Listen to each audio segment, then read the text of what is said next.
2025년 12월 6일 오후 4시 32분에서 3분간 오키나와 섬 남동쪽 공해 상공에서 중국군 제-25 남재기가 일본 항공자위대 F-15 전투기의 레이더 조사를 간헐적으로 했다. 이어 오후 역시 37분부터 약 30분간 역시 라우닝함에서 이륙한 제-25 전투기 역시 영공 침범 대비 조치를 하던 항공자위대의 다른 F-15 전투기에 간헐적으로 레이더를 조사했다. 2013년에는 중국 해군 함정에 의한 해상자위대 호위함 대응도 레이더 조사로 문제를 삼은 적이 있었습니다. 왕유성은 2018년 한국 해군 광개토 대왕함이 일본 초계기의 사격풍제 레이더를 조사했다고 주장. 앞서 지난달 7일 다카이치 사나이 총리가 대만 유사시 개입을 시사하는 발언을 한 것을 계기로 중국은 일본 방문 자제령, 일본산 수산물 수입 금지 등 압력, 양국 간 갈등은 한 달째 접점을 찾지 못한 상태다. 그리고 오늘 같은 형식의 위협 신호가 2번 반복됐다. 이 신호는 경고가 아니다. 상공의 긴장선이 이미 열렸다. 지금부터 사건의 진짜 흐름이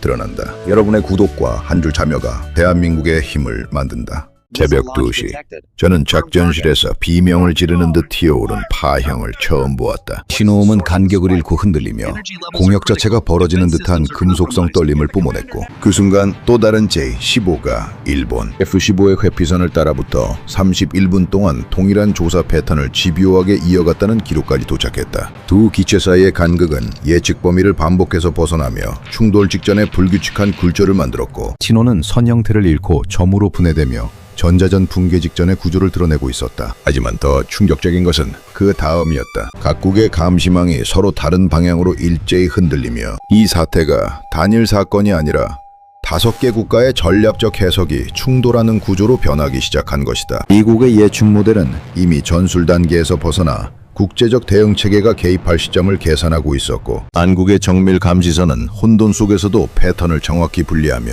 위기의 실체를 추적하고 있었다. 중국과 일본의 신호는 서로 반대 방향으로 튀며 긴장을 증폭시키고 대만의 감지선은 민감도를 높이며 이 상황이 단 한순간에 지역 전체의 압력선으로 확산될 수 있음을 경고하고 있었다. 저는 파형의 곡선이 하나의 중심으로 수렴했다가 다시 찢어지는 모습을 보며 위기가 단순한 공중 충돌이 아니라 전략 질서 전체가 흔들리는 징후임을 직감했다. 이제 저는 이 사건을 하나의 충돌로 볼 수 없다. 지금 상공에서 벌어지는 것은 의도, 오판, 신호, 전략이 서로 부딪히는 거대한 전장의 서막이며 본편에서 그 진짜 형태가 어떤 모습으로 드러날지 확신할 수 있는 사람은 아무도 없다. 2025년 12월 6일 새벽 02시 11분 가덴 공군기지 전술통제구역 아래쪽으로 향하는 계단을 내려서는 순간 공기가 눈에 보이지 않는 막처럼 달라붙는다. 이곳은 오키나와 북부에 자리한 카덴 기지의 전술 감시 지하 시설로 외부 전파가 단 한 줄도 들어오지 않도록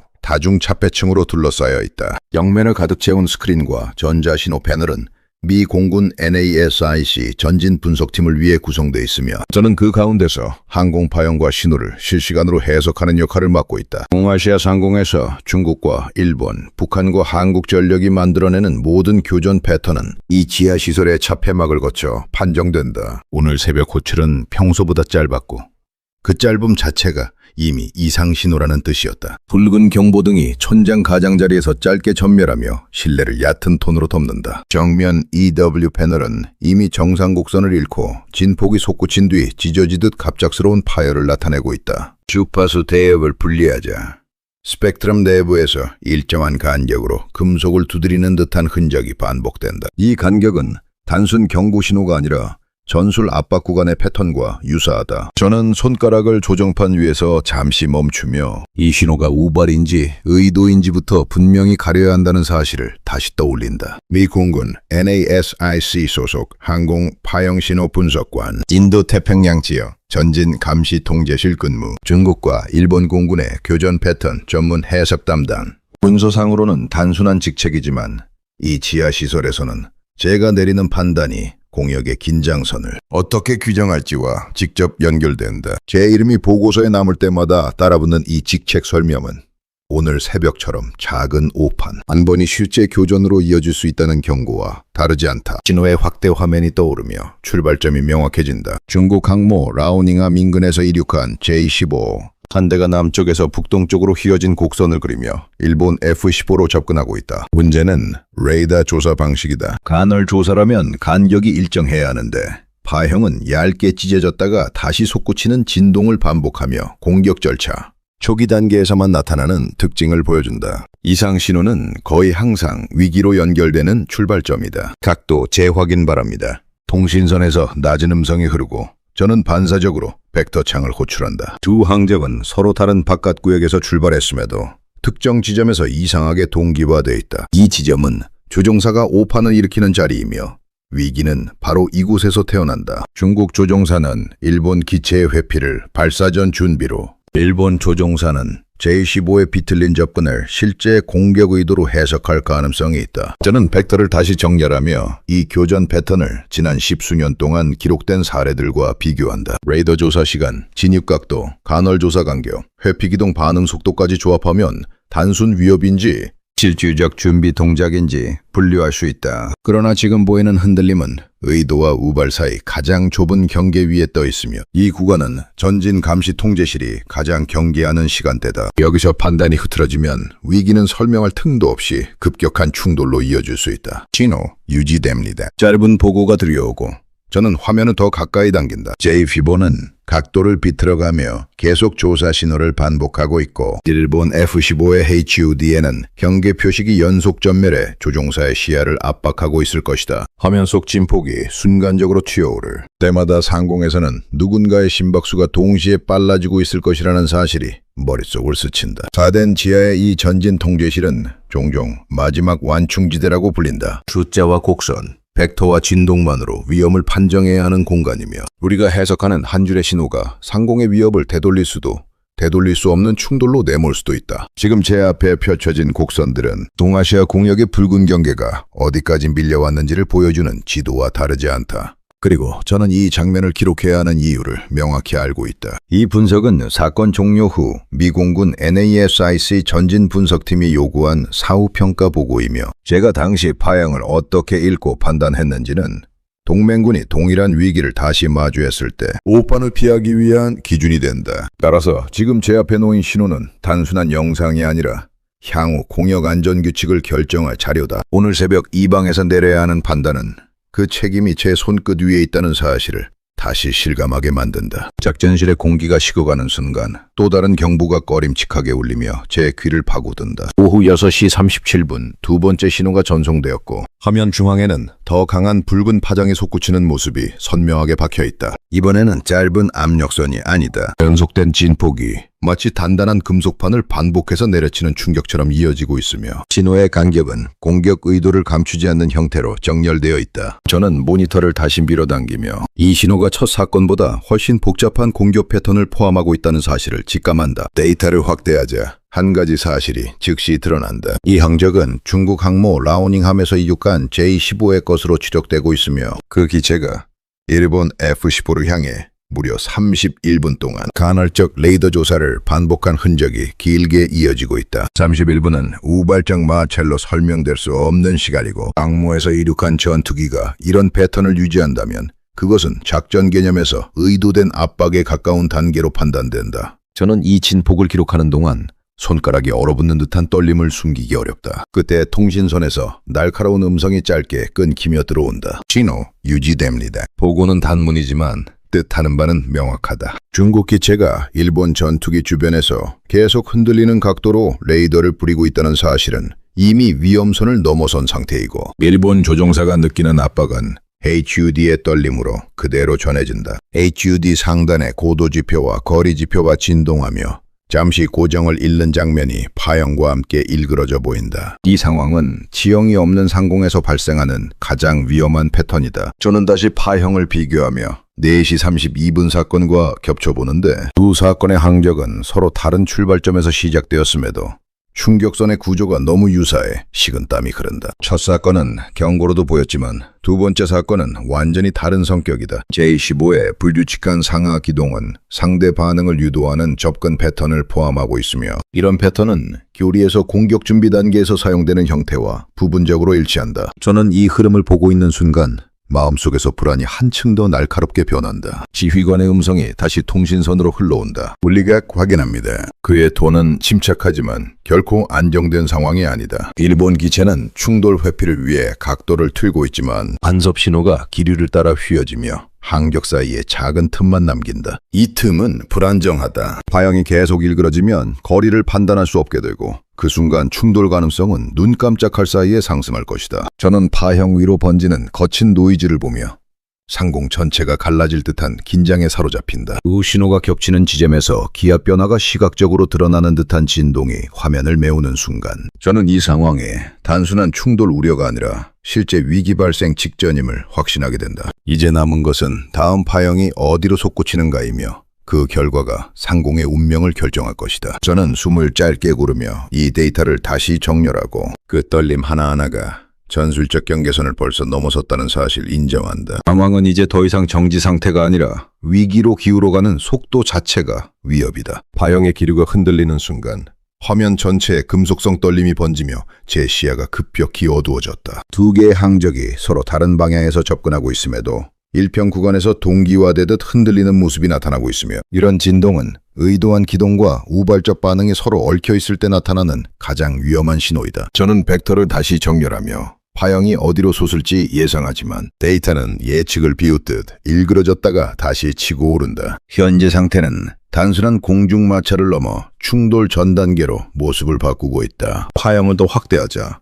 항적 간 간극이 거의 유효 범위 밖으로 얇아지는 장면이 나타난다. 이 얇은 선은 조종사에게는 충돌 회피의 마지막 여유이지만 분석관에게는 붕괴 직전의 진입선처럼 보인다. F-15 조종사의 HUD에서는 신호가 빠르게 겹쳐지고 시야 흔들림이 반복되며 J-15의 접근 각도는 의도적인 압박 형태로 비틀리고 있다. 저는 이 두 흐름이 서로 충돌할 듯 이어지는 모습을 보며 마음속이 단단하게 움츠러드는 것을 느낀다. 이 상황에서 단 한 번의 오판만으로도 상공은 완전히 무너질 수 있다. 그때 통신선에서 떨리는 목소리가 들린다. 거리 급감합니다. 짧은 순간 그 말은 조종사가 목숨을 쥐고 있다는 느낌을 직접 전달한다. 일본 전투기는 날개를 틀어 거리를 벌리려 하지만 주변 기류가 안정되지 않아 기체가 조금씩 밀리고 신호는 그 밀림을 그대로 파형에 반영한다. 이런 미세한 밀림은 충돌 직전 상황에서 치명적이며 저는 그 변화를 분단위가 아니라 초단위로 추적하고 있다. 저는 다시 신호를 분리해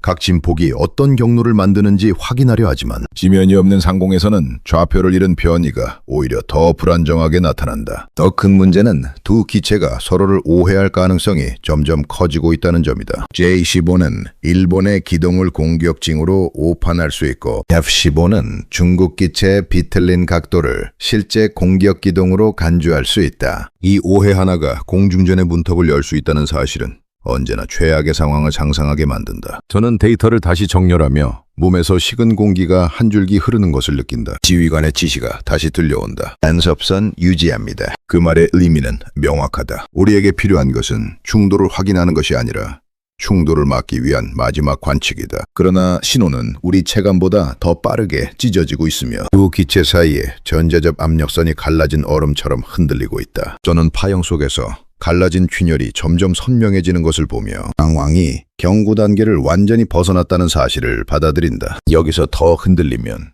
상공은 단숨에 위기로 붕괴될 수 있다. 마지막으로 데이터의 경계선을 확인하는 순간 파형이 미세하게 늦게 반응하며 진폭이 예고 없이 크게 요동친다. 저는 그 흔들림이 단순한 노이즈가 아니라 기류 충돌의 전조라는 사실을 직감하며 다시 숨을 조절한다. 지금의 신호는 머뭇거림 없이 다음 단계로 넘어가려는 움직임을 드러내고 있으며 상공의 압력은 붕괴 직전에 도달해 있다. 이제 관찰이 아니라 생존적 대응이 필요한 시점이 가까워지고 있다. 파형이 다시 비틀리며 화면 전체가 무너지는 듯 어두워질 때 저는 전신을 억누르는 압력을 견디기 위해 순간적으로 호흡을 멈춘다. 새로운 신호는 단순 상승이 아니라 과거 기록을 강제로 끌어올리듯 기괴한 곡선으로 나타나고 있으며 신호의 골격 자체가 시간이 겹치는 형태로 변형되고 있다. 저는 즉시 데이터베이스를 열어 2013년의 기록을 호출하고 두 파형을 겹쳐보는데 두 진폭은 마치 한쪽이 다른 쪽을 흉내내듯 거의 완벽하게 따라붙는데 이 정도의 유사성은 우발이 아니라 구조적 반복이며 상공 압박 방식이 10년 전 사건의 형태를 그대로 재현하고 있었다. 그 사실을 확인하는 순간 머리 뒤로 식은 공기가 한 줄기 흘러내린다. 파양의 분기점은 2013년 중국 해군이 일본 호위함의 레이더를 조사했을 때 기록된 곡선과 거의 동일하며 당시 보고서에서도 공격 준비 단계와 유사한 전자적 압박이라는 결론이 적혀있다. 지금 모니터에 떠있는 파형은 그때보다 훨씬 거칠고 훨씬 긴 진폭을 포함하고 있어. 단순 경고가 아닌 전술 행동의 재현에 가깝다. 저는 비정상적 동일성이 이 상황을 일반적 긴장 범위를 넘어서는 공포 영역으로 밀어넣고 있다고 느낀다. 지금 이 파형은 기술적 기록이 아니라 10년 전 위기가 현재 위기에 침투하는 장면 같다. 그때 통신선에서 차갑게 울리는 짧은 음성이 들린다. 패턴 동일합니다. 그 한마디가 작전실의 공기를 완전히 굳혀버린다. 누군가의 판단이 아니라 데이터가 실제로 동일 패턴을 재현하고 있다는 사실은 이 상황이 반복되는 우발적 마찰이 아니라 장기적 압박 전략의 일부로 발전했을 가능성을 말해준다. 저는 파형위의 갈라짐을 다시 확대하는데 깨진 유리처럼 벌어진 곡선은 그 자체로 불길한 그림자를 드리우고 있다. 일본 조종사의 HUD에서는 신호가 연속으로 튀며 화면 한쪽이 불안정하게 흔들리고 있다. 이 흔들림은 단순 기류 변화가 아니라 공포에 가까운 압박을 기체가 그대로 받는 상황에서 나타나는 패턴이며 조종사의 호흡도 짧고 거칠게 들려온다. J-10호는 상하 편차가 더 커지고 있어 기체 간 간극이 위험하게 얇아지며 의도된 접근 기동과 반응 기동이 동시에 충돌하는 형태로 뒤얽혀 있다. 이런 상황에서 단 한 번의 오해만 생겨도 공중전은 자연 발생적으로 폭발할 수 있다. 저는 다시 모니터를 손으로 짚으며 진폭의 변화 속도를 측정하지만 파형은 예측을 완전히 벗어난 혼란 상태로 치닫고 있다. 더 큰 문제는 좌표가 안정되지 않아 기체가 어떤 방향으로 진입하는지조차 완전히 파악하기 어렵다는 점이다. 이 정도의 혼란은 단순한 데이터 오류가 아니라 위기의 전조로만 나타나는 붕괴 시그널이며 그 시그널은 두 기체 사이의 생존선을 계속 짓누르고 있었다. 파형이 다시 갈라져 찢어질 때마다 상공 전체가 기울어지는 듯한 괴이한 압력까지 느껴진다. 지휘관의 목소리가 다시 통신선으로 흘러들어온다. 과거선 비교합니다. 그 말은 지금의 위기가 2013년을 그대로 되살린다는 사실을 인정하는 명령과도 같았다. 저는 명령에 따라 데이터를 재배열하며 두 사건의 진폭이 거의 같은 곡선으로 변하는 순간을 포착한다. 이 반복은 우연이 될 수 없다. 누군가 이 공약을 동일한 방식으로 압박하고 있으며 그 압박이 2013년 사건의 잔상을 현재 상황에 박아놓고 있다. 마지막으로 파형의 중심선을 확인하는데 진폭의 떨림이 갑작스럽게 공백을 만들었다가 다시 치솟는다. 그 공백은 신호의 숨이다. 그리고 그 숨은 충돌 발생 직전에 나타나는 가장 무거운 징후다. 저는 이 순간 상공의 위기가 단순한 긴장 단계를 넘어 붕괴 가능성의 초입에 도달했다는 사실을 확신한다. 지금 화면에 떠있는 곡선은 과거의 망령이 아니며 현재 위기의 본체가 형체를 드러내는 소리 없는 비명처럼 보인다. 파형의 떨림이 잠시 가라앉는 듯 보였지만 그 정적은 오히려 더 거대한 압력을 만들어내는 예고에 가까웠다. 저는 화면을 확대하며 방금 수신된 두 번째 분석 보고를 불러오는데 보고의 첫 줄은 예상치 못한 방향으로 흐르고 있었다. 일본 측이 이번 J-15의 간헐적 조사 패턴을 말하며 사용한 용어는 너무 익숙했다. 그 단어들은 정확히 2018년 일본이 한국 해군을 비난할 때 썼던 표현과 거의 일치했다. 그 유사성은 단순한 언어 선택이 아니라 이미 존재하는 프레임을 재가동하는 움직임으로 보였다. 저는 데이터 기록을 불러오며 과거 자료와 나란히 배치하는데 두 보고서의 문장이 서로의 그림자처럼 겹쳐진다. 이 겹침은 우연이 아니라 감정적 대응이 아니라 전략적 언어 선택이라는 사실을 강하게 암시했다. 그 순간 작전실 한쪽에서 짧은 음성이 울렸다. 해석 동일합니다. 분석관의 목소리는 건조했지만 그 건조함 속에 숨겨진 충격은 숨길 수 없었다. 같은 언어, 같은 문장, 같은 패턴, 심지어 같은 반응 속도까지 일본은 과거 한국에게 사용한 논리를 이번엔 중국에게 돌려쓰고 있었다. 그 사실을 확인하는 순간 공기의 질감이 더 무겁게 내려앉았다. 이건 단순한 상공 위협이 아니라 동아시아에서 반복되어 온 장기적 프레임 충돌의 연장선이었고 일본은 지금 그 프레임을 다시 선택하고 있었다. 문제는 그 프레임이 언제나 양측 긴장을 더 회복 불가능한 지점으로 밀어넣었다는 것이다. 2018년 갈등은 양국 외교 관계를 깊이 흔들었고 지금의 선택은 중국과 일본 간 위기를 더 가파른 경사로 몰아가고 있었다. 저는 모니터 위에서 흔들리는 경보선을 보며 이 선택이 상공 충돌 가능성과 직접 연결될 수 있다는 사실을 떠올렸다. HUD에서 또 다른 신호가 겹쳐지며 일본 F-15 조종사의 목소리가 짧게 잡힌다. 반응 불안정합니다. 그 말이 던지는 압력은 숫자보다 더 무겁다. J-15 기체는 여전히 상하 편차를 불규칙하게 유지하며 일본 전투기의 회피선을 따라 밀어붙이고 있고 그 기류의 압박이 신호에 그대로 나타나 찢어진 파형처럼 흔들리고 있었다. 이 미세한 흔들림은 조종사가 자신의 시야 안에서 위협을 어떻게 판단하고 있는지를 정확히 반영한다. 상공에서는 오해 하나가 사고의 전부이며 지금 상황에서 오해는 거의 필연처럼 다가오고 있었다. 저는 다시 신호를 겹쳐보며 일본 측 언어 패턴의 재등장이 가지는 의미를 분석한다. 프레임은 단순한 표현 방식이 아니라 긴장을 증폭시키는 장치다. 그 장치는 상대국의 행동을 의도적 공격으로 규정하는 방향으로 해석을 이끌어가며 조종사, 지휘부, 언론 모두가 동시에 압박을 받는 구조를 낳는다. 이 구조에서는 사실보다 해석이 먼저 움직이고 해석이 먼저 움직이면 판단이 흔들린다. 그 흔들림은 지금 파형의 떨림과 같은 형태로 현실에 침투하고 있었다. 지휘관의 목소리가 다시 들린다. 언어 전환 확인합니다. 그 말은 보고서의 변화가 단순한 반응이 아니라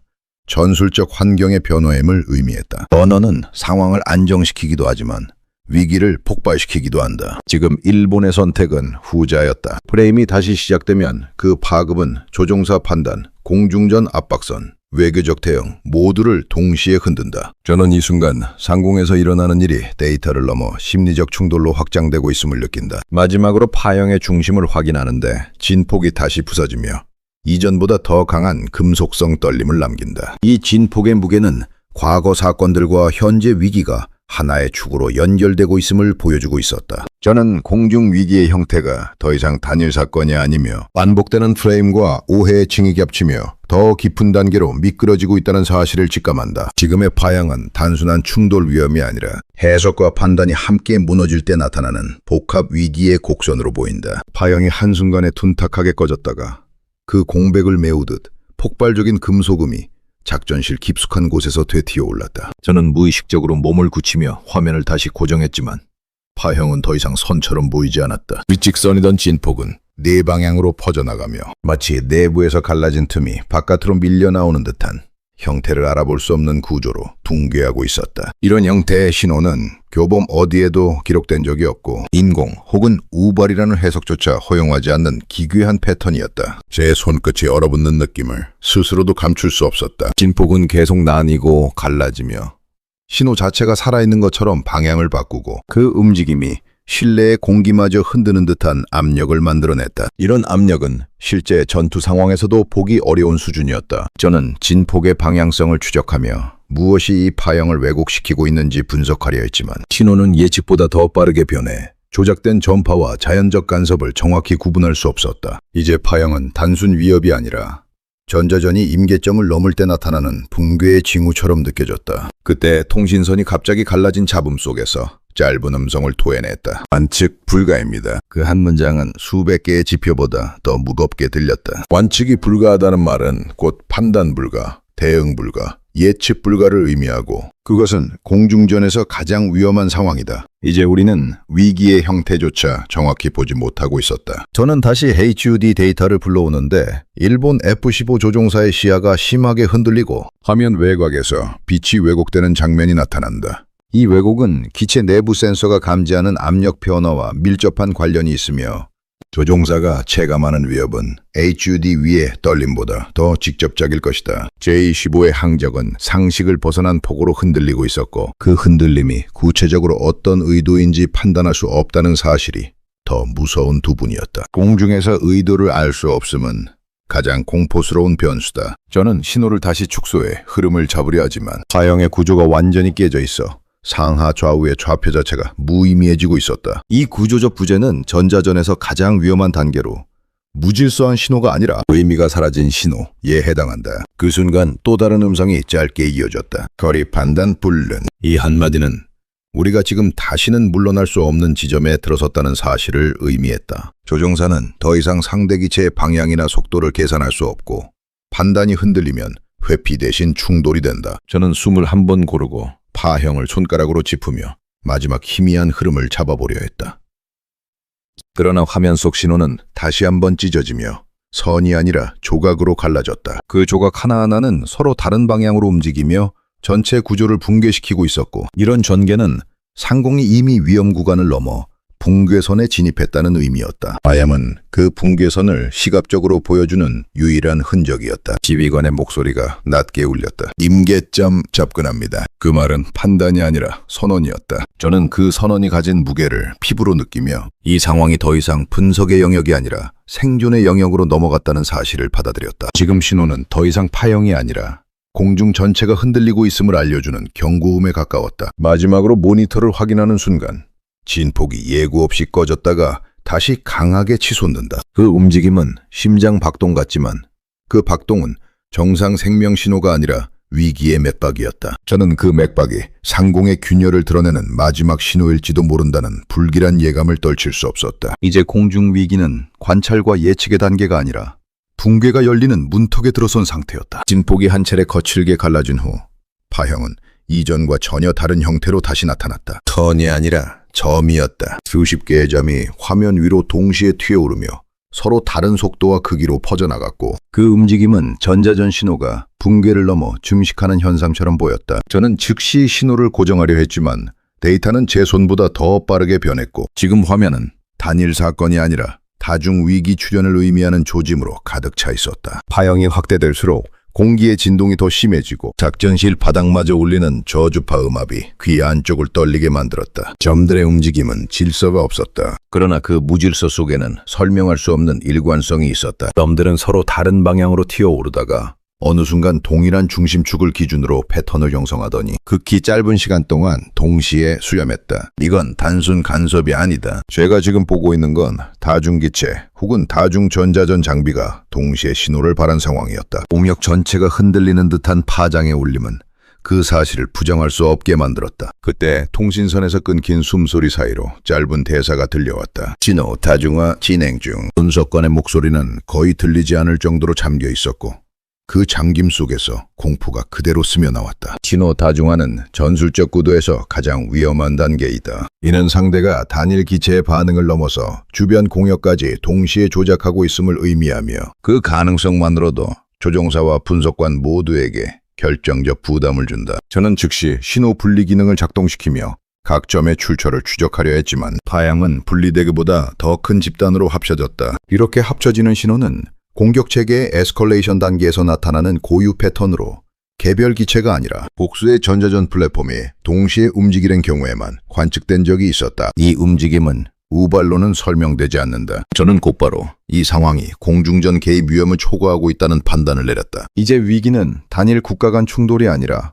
지역적 규모의 위기 모델로 확장되고 있었다. HUD 인터페이스에서는 일본 F-15가 더 이상 단일 위험만을 추적하지 않고 있었다. 화면에 새겨지는 경고 아이콘들은 방향, 속도, 고도 모두 다르게 나타나며 조종사의 시야는 혼란 그 자체였다. 반응하기도 전에 경보가 다시 울리고 기체는 기류에 밀려 흔들리며 회피선이 점점 더 무너지는 모습이 파형으로 드러난다. 그 순간 또 다른 짧은 대사가 통신선으로 튀어올랐다. 기체 복수 접근. 단 4글자였지만 그 의미는 무겁게 가라앉았다. 이제 위협은 단수가 아니었다. 저는 데이터를 다시 분석해 중심축을 확인했지만 중심은 존재하지 않았다. 다중 신호는 서로 상관관계를 맺지 않고 개별적으로 움직이면서도 특정 지점에서 다시 결합해 하나의 거대한 압력선처럼 작동하고 있었다. 이런 전개는 교본에 존재하지 않는 형태며 이벤트를 예측하거나 대응하는 것이 사실상 불가능한 구조였다. 저는 몸이 굳어가는 느낌을 숨기기 어렵고 손끝은 이미 차갑게 식어 있었다. 지휘관의 목소리가 통신선 깊은 곳에서 울렸다. 공역 전면 확대 확인.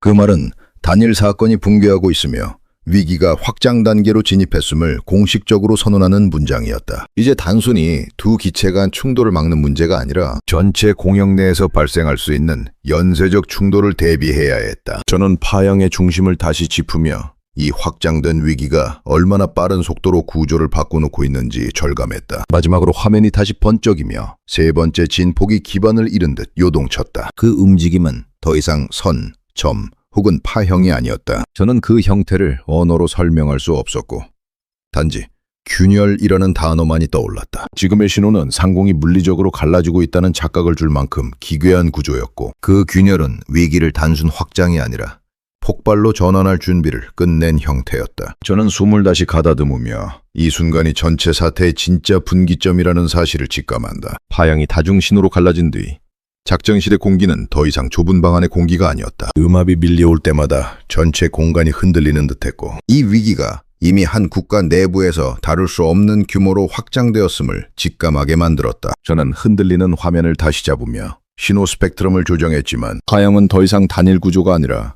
복수의 진동이 동시에 반응하는 혼합된 형태였다. 이 신호는 일본만의 문제도 중국만의 문제도 아니었다. 이제 공역 전체가 흔들리고 있었고, 이 진동은 주변 국가의 감시망까지 직접 자극하는 수준이었다. 작전실 후면에서 새로운 경보음이 울리며 미군 전역 감시체계의 연동 패널이 켜졌다. 저는 즉시 접근한 데이터를 불러오는데 신호의 범위가 기존 공역을 넘어 주변 해역, 더 넓게는 다층 감시망에까지 번져나가고 있었다. 이건 자연적 확산이 아니라 국제 감지망이 위기를 하나의 사건으로 인식하기 시작했다는 의미였다. 그 순간 통신선에서 짧은 음성이 울린다. 연동 개시합니다. 이 음성은 단순한 알림이 아니라 미국의 전략감시체계가 직접 상황을 포착했다는 신호였다. 이제 상황은 지역적 사건이 아니라 국제적 안정성을 무너뜨릴 수 있는 구조로 상승했다. 저는 즉시 EW 감지판을 확대해 미국, 한국, 대만 등 주변 우방국의 감지선이 어떻게 반응하고 있는지 확인했다. 미국의 감지선은 파형을 빠르게 재정렬하며 장애 구간을 추적하기 시작했고,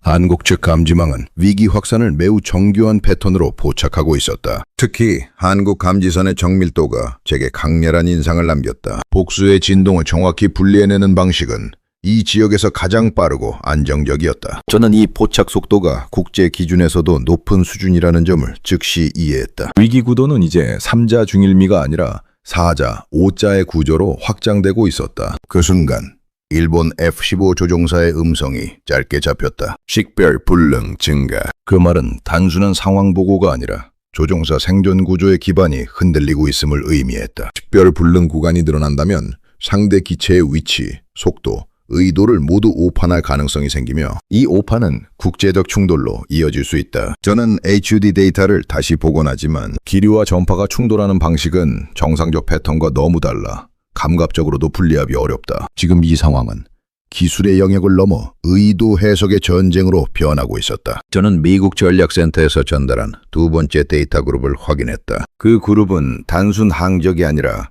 정치적 압력을 포함한 예측 모델이었다. 예측 모델은 이 사건이 일본, 중국, 대만, 한국, 미국까지 5국가의 대응 체계에 영향을 미칠 것으로 계산하고 있었다. 그 중심에는 의도 미확정에 대한 불안이 있었다. 국제적 위험은 사실보다 해석 때문에 발생한다는 말이 문득 떠올랐다. 지금 이 신호는 정확한 의미를 말하지 않지만 그 침묵 자체가 더 무서웠다. 해석이 먼저 움직이면 위기는 폭발한다. 지휘관의 목소리가 낮게 울렸다. 국제 감시체계 전면 전개합니다. 그 한 문장은 상황의 성격이 완전히 달라졌음을 말해주는 선언이었다. 우리는 이제 한 국가의 위기를 감시하는 것이 아니라 국제체계 전체가 동시에 움직이는 구조 속에 들어와 있었다. 저는 모니터를 다시 잡으며 이 위기가 다음 단계로 넘어갈 준비를 끝냈다는 사실을 인정했다. 파양은 더 이상 갈라지지 않고 대신 거대한 하나의 압력선처럼 움직이고 있었다. 그 압력선은 상공 전체를 덮으며 국제적 충돌의 문턱을 천천히 그러나 분명히 열고 있었다. 국제 감시체계가 전면 가동된 순간 화면의 색조가 바뀌기 시작했다. 지금 파형은 단순한 전자전의 잔해가 아니라 서로 다른 국가의 감지 신호가 중첩되며 하나의 거대한 지도를 그려내고 있었다. 저는 이것이 단순한 공역 관리가 아니라 전략적 지형이 형성되는 과정임을 직감했다. 여러 국가의 감지선이 동시에 위기를 해석하고 대응하는 이 광경은 군사 교범에서도 보기 어려운 장면이었다. 파양의 공률은 더 복잡해졌고 신호가 꺾이는 리듬은 마치 살아있는 생물처럼 변화하고 있었다. 저는 미국 감시망이 보내온 2차 분석 데이터를 열어보고 눈앞의 정보가 무엇을 말하는지 몇 주 동안 해석하지 못했다. 이 데이터는 단순한 항적이나 위협 분석이 아니었다. 하나의 거대한 의도 모델이었다. 이 모델은 중국, 일본, 한국, 대만, 미국의 방공 패턴을 기반으로 각국의 행동 가능성, 예측 반응, 위험 점프 시나리오를 자동으로 그려내고 있었다. 신호의 해석은 군사적 위협을 넘어 심리적 압박과 외교적 반응까지 포함한 다층적 구조로 정렬되고 있었다. 그때 통신선에서 또렷한 대사가 들린다. 예측선 변합니다. 그 말은 화면의 상황이 이제 변수가 아니라 의도 변화 중심으로 움직이고 있다는 뜻이었다. 예측선이 변하면 감시체계는 상황을 따라가는 것이 아니라 상황을 추론하고 대응을 준비하는 단계로 옮겨간다. 저는 이 단계가 단순 위기에서 전략 전환으로 넘어가는 문턱이라는 사실을 깊이 체감했다. 허대에서는 일본 조종사의 시야가 여전히 흔들리지만 위협의 방향은 분명해지고 있었다. 이건 혼란이 정리된다는 의미가 아니라 혼란이 구조를 드러내기 시작했다는 의미였다. J-15의 기동은 여전히 불규칙하지만 미국의 분석 모델은 오히려 그 불규칙 속에서 반복되는 특정 패턴을 추출하고 있었다. 불규칙은 혼돈이 아니라 위장일 수 있다는 뜻이다. 저는 이 지점에서 전술적 위협이 전략적 행동으로 변하는 순간을 보게 되었다. 또 다른 짧은 음성이 통신선으로 섞여 들어왔다. 동적 지표 상승. 저는 즉시 모델의 3D 도표를 확대했는데 도표 위의 곡선들이 일정한 방향으로 모이기 시작하고 있었다. 이 집합 형태는 단일 위협의 확장 패턴이 아니었다. 각국의 경보 체계가 서로 교차하며 만들어내는 압박선이었고 그 압박선은 상공이 이미 전장처럼 변해가고 있음을 보여주는 그림 같았다. 이제 전투기는 고립된 상태로 움직이는 것이 아니라 국제적 감시망 속에서 정교하게 포착된 전술 요소였다. 저는 눈앞의 도표를 다시 정리하며 이 상황이 단순한 긴장 단계를 넘었음을 인정할 수밖에 없었다. 상공의 위기는 지금 단일 충돌 가능성에서 벗어나 국제적 해석과 대응이 충돌할 가능성으로 바뀌고 있었다. 위기에서 가장 무서운 것은 언제나 사실보다 해석이며 그 해석의 차이가 전략적 충돌을 만든다. 지금 감시망은 각국의 서로 다른 해석을 드러내고 있었고 그 차이는 무형의 전장을 만드는 듯한 압박으로 느껴졌다. 지휘관의 목소리가 다시 낮게 울렸다. 전략 지표 활성화합니다. 그 한마디는 우리가 위기를 해석하는 시점이 아니라 위기를 구조로 분석하는 단계에 진입했음을 의미하는 선언이었다. 저는 모니터를 손으로 짚으며 다시 파양의 흐름을 추적했다. 신호는 더 이상 우발적 굴절이 아니라 누군가가 만들어낸 듯 정교한 압박 구조를 드러내고 있었다. 이제 우리는 단일 국가의 행동이 아니라 여러 국가가 서로의 행동을 추론하며 얽히는 거대한 압력선 속에 들어와 있었다. 마지막으로 도표가 다시 흔들리며 전체 구조가 하나의 중심선을 따라 수렴했다가 갑작스럽게 상하 좌우로 찢어지는 패턴을 드러낸다. 그 움직임은 단순 경보가 아니라 전략 질서 전체가 흔들리는 징후처럼 보였다. 저는 이 순간을 보며 CH-샘부터 펼쳐질 다음 단계가 전술적 대응도 외교적 반응도 아닌 전략적 전선의 등장이라는 사실을 직감했다. 상황은 이제 다시는 단순해질 수 없다. 위기는 새로운 형태를 드러내고 있었고 그 형태는 더 넓은 구도를 향해 기울고 있었다. 국제 감시망의 수렴과 확산이 반복되는 가운데 파형은 또 한 번 구조를 바꾸었다. 이번에는 선도, 점도, 곡선도 아니었다. 대신 서로 다른 5개의 방향으로 갈라지며 각 방향이 독립된 리듬을 가지고 움직이고 있었다. 저는 이 움직임이 단순한 물리적 신호가 아니라 5개 국가의 해석이 서로 다른 방향으로 움직이고 있다는 상징적 징후임을 깨닫기 시작했다. 신호는 이제 전장을 보여주는 데이터가 아니라 각국의 전략적 사고가 드러나는 투영물이었다. 먼저 미국의 감시체계가 형성하는 곡선은 안정적이지만 위협 중심으로 빨려 들어가는 집중형 구조를 보여주고 있었다. 미국은 위기를 단일 사건으로 축소하여 분석하기보다 이미 다층 구조의 압력선으로 판단하고 있었다. 그 판단은 미군의 대응이 단순한 감시가 아니라 개입을 준비하는 형태로 변해가고 있음을 의미했다. 저는 이 곡선이 보여주는 무거운 결론을 피할 수 없었다. 반면 일본 감시망의 곡선은 더 날카롭고 더 빠르게 출렁였다. 일본의 곡선은 공포와 대응 의지가 뒤섞인 형태로 국가적 압력이 조종사에게 그대로 전달되는 듯한 흔들림을 보여주었다. 그 흔들림은 과거 사건들에서 일본이 보였던 반응 패턴과도 정확히 일치했다. 그리고 그 일치는 지금 일본이 더 강한 대응을 고려하고 있음을 의미했다. 중국의 감지 신호는 다른 국가들과 전혀 달랐다. 곡선은 안정적이지만 고정된 리듬 없이 분규칙을 의도적으로 유지하는 것처럼 보였다. 이런 형태는 중국이 이미 전술적 주도권을 확보하고 있으며 이 위기를 국제적 해석 구조 속에서 전략적 우위로 전환하려는 움직임을 암시했다. 저는 이 곡선 속에 담긴 의도를 정확히 짚어내지 못했고 그 불확실성이 더 무거운 압박으로 다가왔다. 한국의 감시선은 매우 특이했다. 다른 국가들이 흔들림을 보이는 동안 한국의 곡선은 정밀하고 절제된 패턴으로 진동하고 있었다. 다중신호를 분리하는 속도, 식별 불능 구간을 좁히는 기술적 안정성, 모두가 국제 기준을 뛰어넘는 수준이었다. 한국 감시선은 혼돈 속에서도 흐름을 정확히 잡아냈고 저는 이 기술적 안정성이 위기 전체를 지탱하는 중요한 구조물 중 하나라는 사실을 절감했다. 한국은 조용히 그러나 매우 정확하게 이 상황을 정밀 추적하고 있었다. 대만 감지망의 곡선은 더 날카롭게 흔들렸다. 중국과의 긴장 구도 속에서 민감도가 높게 설정되어 있었고 그 곡선은 위협을 거의 즉각적인 반응으로 전환시키는 구조였다. 이 구조는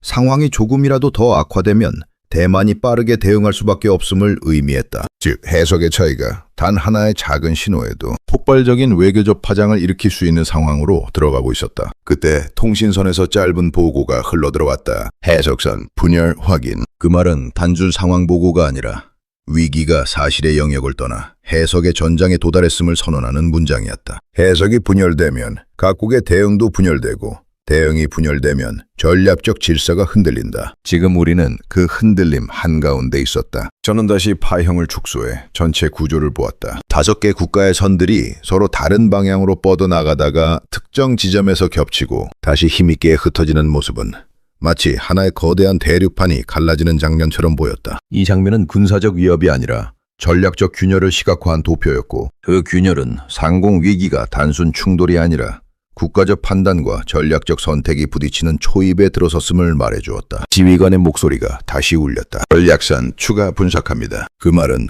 상황이 더 깊은 단계로 이행하고 있음을 알리는 선언이었다. 저는 모니터를 손으로 짚으며 이 형태가 단순 위기 관리가 아니라 국제 전략의 균열선이 열리고 있는 기나긴 지형임을 깨달았다. 위기는 더 이상 사건이 아니라 구조의 변형으로 변해가고 있었다. 그 변형은 이제 다음 단계로 미끄러지고 있었다. 진호의 곡선이 5갈래로 나뉘며 국가별 전략이 엇갈리기 시작한 순간 작전실 내부의 공기는 눈에 보이지 않는 균열에 의해 천천히 무너지는 듯했다. 전술 위협은 이미 분석이 끝나 있었다. 이제 화면에 나타나는 것은 각국의 오판 가능성 자체가 새로운 위협으로 변해가는 과정이었다. 저는 파형의 진동 속에서 이 위기가 단순 충돌이 아니라 해석이 만들어내는 전장임을 확실히 감지했다. 미국의 예측 모델은 다시 한번 곡선을 재정렬하며 일본의 반응 속도가 지나치게 짧아지고 있음을 경고하고 있었다. 일본의 신호는 전술적 위협을 실제 공격 의도로 해석하는 쪽으로 기울고 있었고 이 해석은 조종사 피로와 공포의 누적과 함께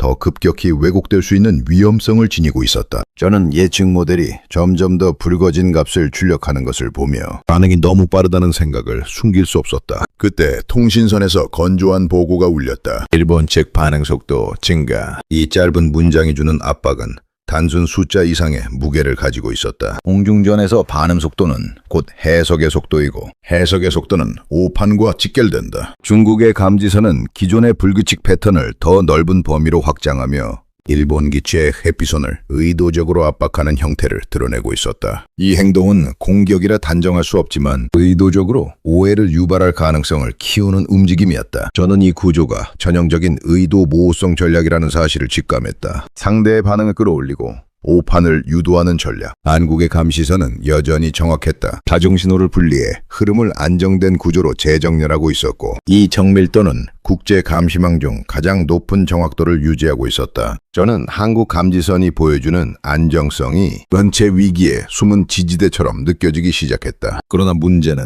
대만이었다. 대만의 경보선은 지나치게 민감했고 중국의 기동을 실제 공격으로 오인할 위험이 높아지고 있었다. 이 민감도는 정치적 긴장 속에서 어쩔 수 없는 설정이었지만 지금 상황에서는 오판의 연쇄를 촉발할 가능성이 가장 큰 지점이었다. 또 다른 보고가 들어왔다. 대만 측 식별 오류 증가.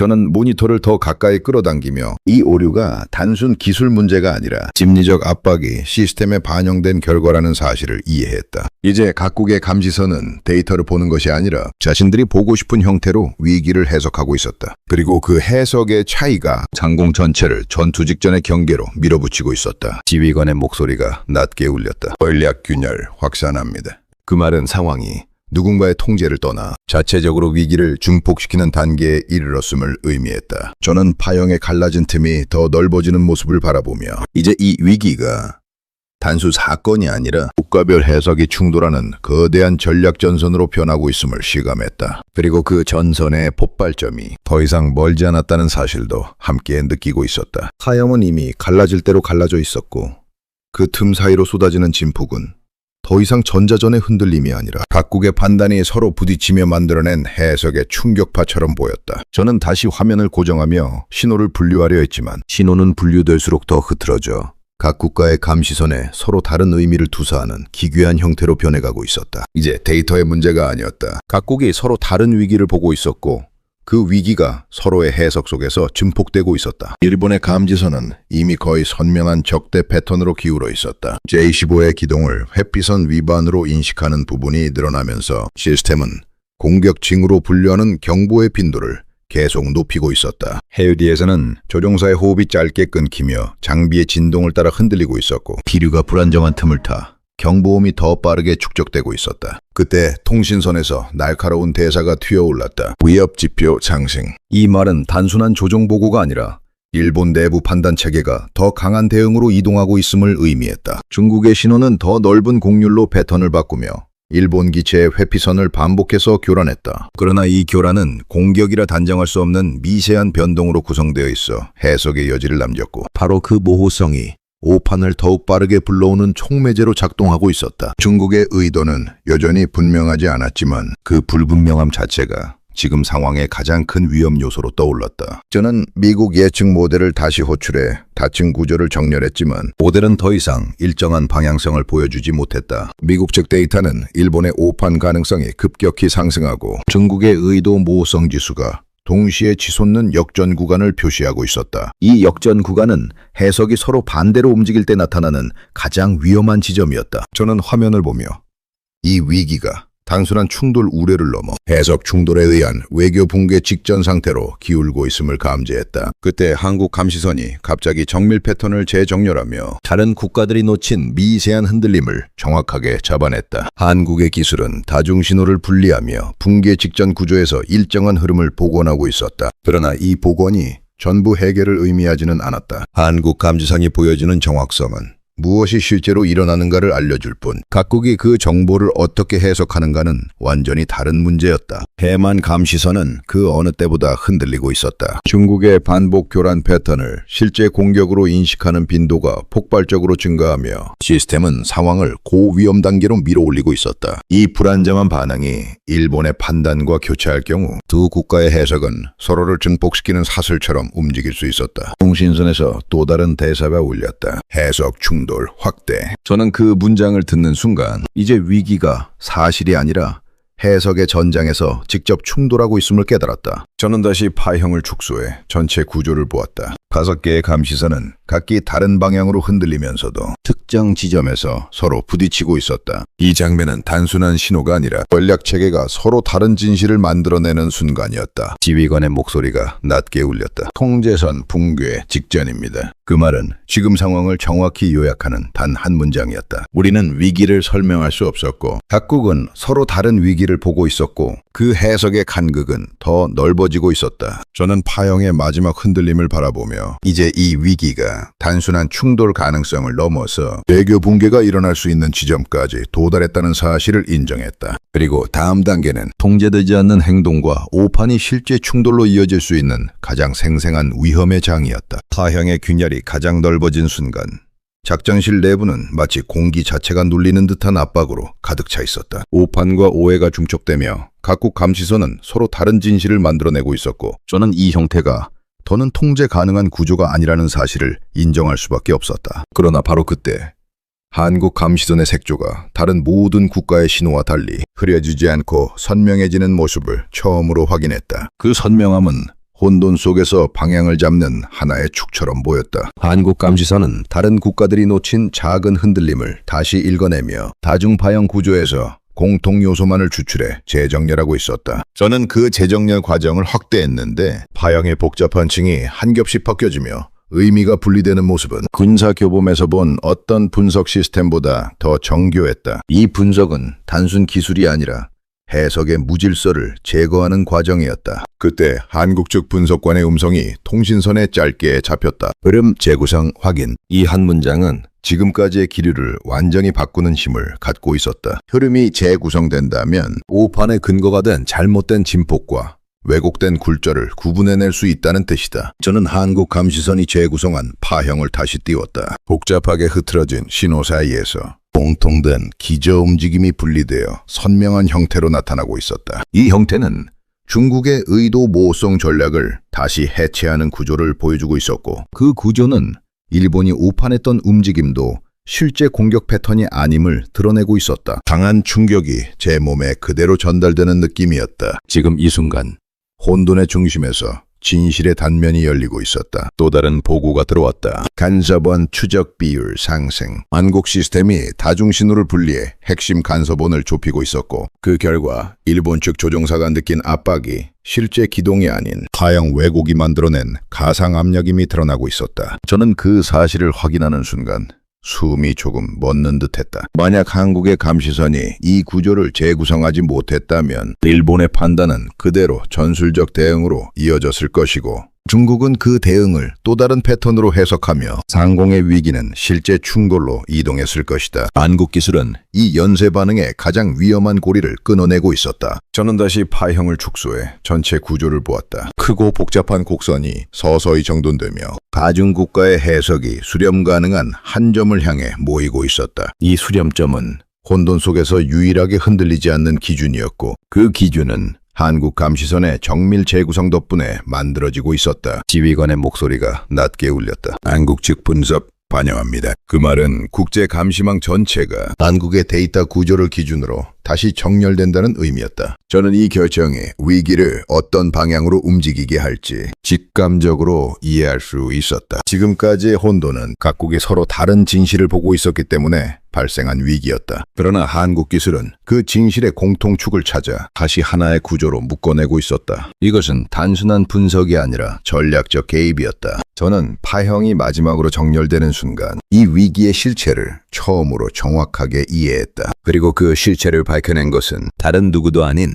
원돈 속에서도 흐름을 잃지 않은 한국 기술이었다. 한국 감시선이 재구성한 흐름이 국제 감시망 전체를 하나의 기준으로 묶어낸 순간 작전실의 공기는 그동안 축적되었던 혼돈이 조금씩 뒤로 밀려나며 새로운 질서가 형성되는 조용한 긴장으로 변해갔다. 저는 화면 속 파형이 더 이상 갈라지지 않고 한 방향성으로 재정렬되는 모습을 보며 이 반전이 단순한 기술이 아니라 혼돈을 다루는 능력에서 비롯된 것임을 이해했다. 한국 감시 센서가 도출한 기준선은 각국 감시망이 자신의 해석을 더 씌우지 못하도록 모든 신호를 공통구조로 환원시키고 있었다. 그 구조를 다시 들여다보니 중국의 기동은 실제 공격 패턴이 아니라 의도적 압박을 위한 파형 교란이며, 일본이 이를 실시간 공격으로 오판한 부분 역시 왜곡된 진동에서 비롯된 잘못된 해석이라는 사실이 드러나고 있었다. 그 순간 통신선에서 짧은 문장이 울렸다. 재분류 완료. 그 말은 혼돈의 장벽을 넘어 위기 전체가 하나의 구조로 묶인다는 선언처럼 들렸다. 저는 파형의 레이어가 하나씩 정리되는 모습을 보며 이 기술이 단순 감시 장비의 문제가 아니라 위기를 해석 가능한 형태로 되돌리는 전략적 기술이라는 사실을 실감했다. 한국 감시선의 정밀도는 다른 국가들이 몇 분 동안 분석해도 찾지 못한 변곡점을 단 몇 초 만에 분리해냈다. 그 변곡점은 혼돈 속에서 유일하게 고정된 흔적이었고, 이 흔적이 위기 전체의 원인을 정확하게 보여주고 있었다. 저는 그 흔적이 드러나는 순간 이 위기가 처음부터 불확실성의 문제였음을 깨닫기 시작했다. 또 다른 보고가 이어졌다. 공통지표 확보. 이 보고는 단순한 데이터 확보가 아니라 5개 국가가 서로 다른 해석을 멈추고 하나의 기준으로 수렴할 수 있다는 의미였다. 이 수렴이 없다면 오펜의 연쇄는 계속 이어져 충돌로 번졌을 것이다. 한국 감시선이 만들어낸 공통지표는 각국의 판단체계에 순차적으로 반영되고 있었다. 일본의 경고는 공격 분류에서 벗어나 기동 해석 단계로 되돌아가고 있었고, 중국의 신호 역시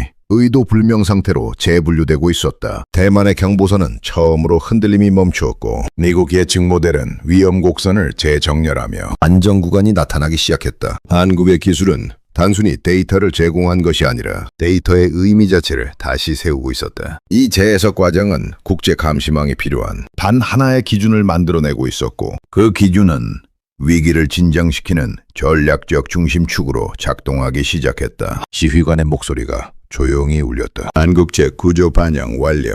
그 말은 상황의 무게를 완전히 바꾸는 문장이었다. 지금까지 각국은 자신의 시야로 위기를 바라보고 있었지만 이제는 모두가 한국 기술이 만든 구조를 기준으로 같은 위기를 바라보고 있었다. 저는 파형의 흐름이 마지막으로 정렬되는 순간 이 기술이 가진 의미를 깊이 체감했다. 혼돈 속에서 질서를 회복하는 능력, 오판 속에서 진실을 드러내는 정확성, 해석이 분열된 국제 구도를 다시 한 방향으로 묶어내는 힘. 이것은 단순한 감시 기술을 넘어 위기를 다시 이해 가능한 세계로 되돌리는 역할이었다. 저는 그 사실을 인정하지 않을 수 없었다. 지금 이 순간 상공의 균열을 봉합한 것은 어떤 강대국의 무력도 외교도 아니었다. 혼돈의 구조를 정확히 읽어낸 한국의 기술이었음을. 한국 감시선의 재구성이 국제 감시망 전체에 반영되자 다층으로 갈라졌던 파양은 더 이상 균열을 만들지 않았다. 저는 그 구조가 천천히 하나의 형태로 수렴하는 모습을 보며 지금까지의 긴장과 혼돈이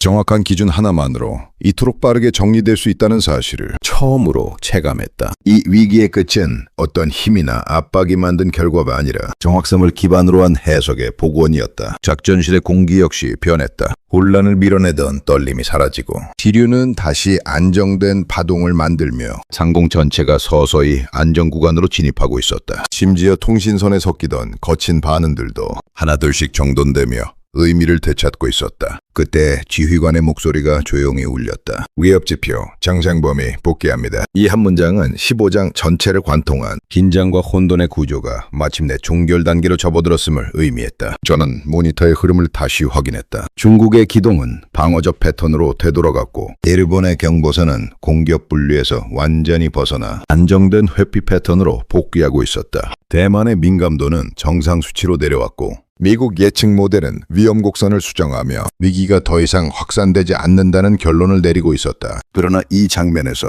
가장 강한 인상을 남긴 것은 각국의 감시선이 흐름을 되찾는 과정이 아니라 그 흐름의 기준점이 오직 하나였다는 사실이었다. 한국 기술이 만들어낸 정밀 구조, 혼돈 속에서도 흐름을 다시 읽어내는 능력, 그리고 그 능력이 국제 감시망 전체를 동일한 해석으로 이끈다는 점. 저는 이 사실의 무게를 다시 한번 느꼈다. 위기는 기술 자체보다 그 기술이 만들어내는 해석의 일치에서 종결된다. 한국의 분석 체계는 그 일치를 가능하게 했다. 이것은 단순한 장비나 센서의 문제가 아니라 위기의 본질을 이해하는 방식에 대한 이야기였다. 마지막 보고가 통신선에 이어졌다. 공약, 안정화 확인. 이 문장은 결론이면서 동시에 선언이었다. 상공을 지배한 압박, 불확실성, 오판의 연쇄는 지금 이 순간 완전히 사라지고 있었다. 저는 자리에서 천천히 몸을 일으키며 이번 사태가 남긴 의미를 다시 생각했다. 강대국의 힘이 위기를 통제한 것이 아니었다. 한국 기술의 정밀함과 단단한 분석 체계가 위기의 중심에서 방향을 재정립했다. 이것은 국제 질서가 새로 형성되는 과정에서 결코 작은 변화가 아니었다. 상공의 파양은 마지막으로 부드럽게 흔들리며